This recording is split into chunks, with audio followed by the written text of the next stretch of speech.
Okay, so we're going to talk today about the Country English Pleasure Division. Um, Country English Pleasure is unique in that it has some different specs than some of the other undersaddle classes. And the one thing that is unique, another thing unique to the Country English Pleasure is that the first judge's spec in every Country English Pleasure class is attitude. Okay. These are the musts of Country English Pleasure. These are all in the specs as these must be done. Now, in all honesty, all of this should be equally important in most of the other performance classes under saddle. I mean, we do want to see light contact. We do want to see all gaits being performed with willingness and ease. So, but these are specifically spelled out in the Country English Pleasure, but you should consider these when you're judging other performance classes as well.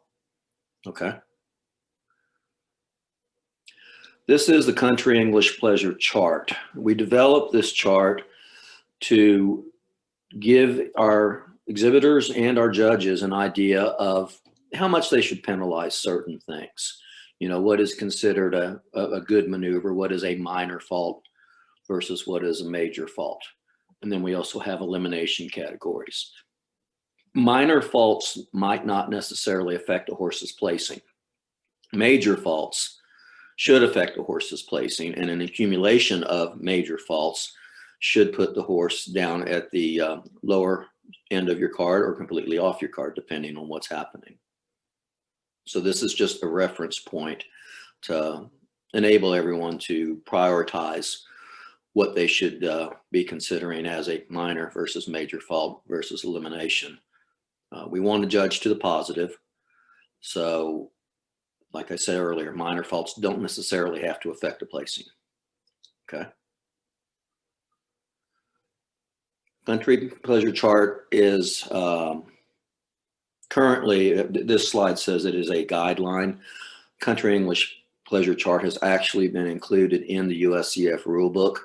So it has now become a rule. And this is basically what I've already said. So next. So once again, explaining the chart, major faults should get you down to the bottom of the card. A horse that is displaying an entire gait displaying a major fault should be at the bottom of your card or off. Now that is really important when we're talking about high action into trot or the canter. If the horse is consistently doing that, then that's a major fault for that entire gait. And so therefore you cannot reward that horse. Next. Attitude is the first judging specification, as I said earlier. And what we're looking for in attitude is the pleasant expression, soft eyes, alert ears, quiet mouth, quiet tail.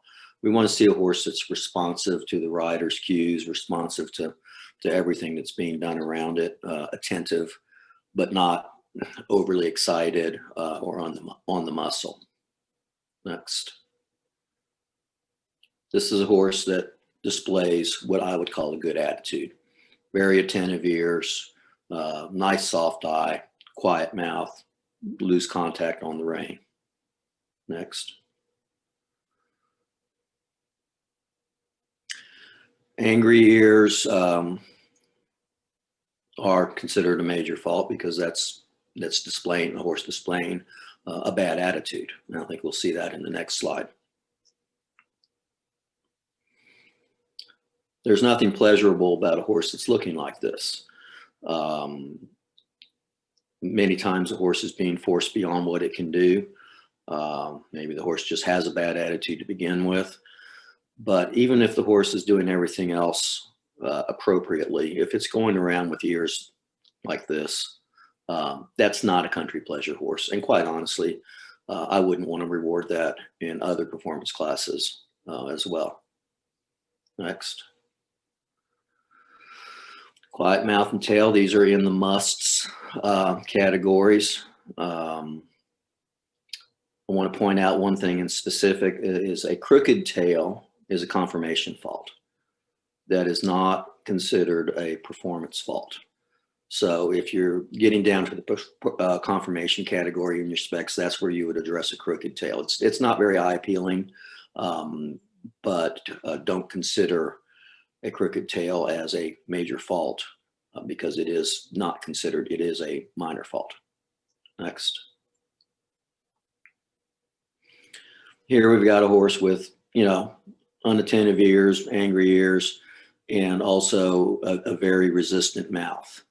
And when you see a horse that's really gapping at the mouth and gnashing at the bit, that's a horse that's not being responsive to the rider's wishes. And that's the point of the country pleasure, is you do want a horse that's willing, responsive, and agreeable. And when you see a horse that looks like this, that is not a horse showing a good attitude. That is not what we're looking for in a country pleasure class. Next.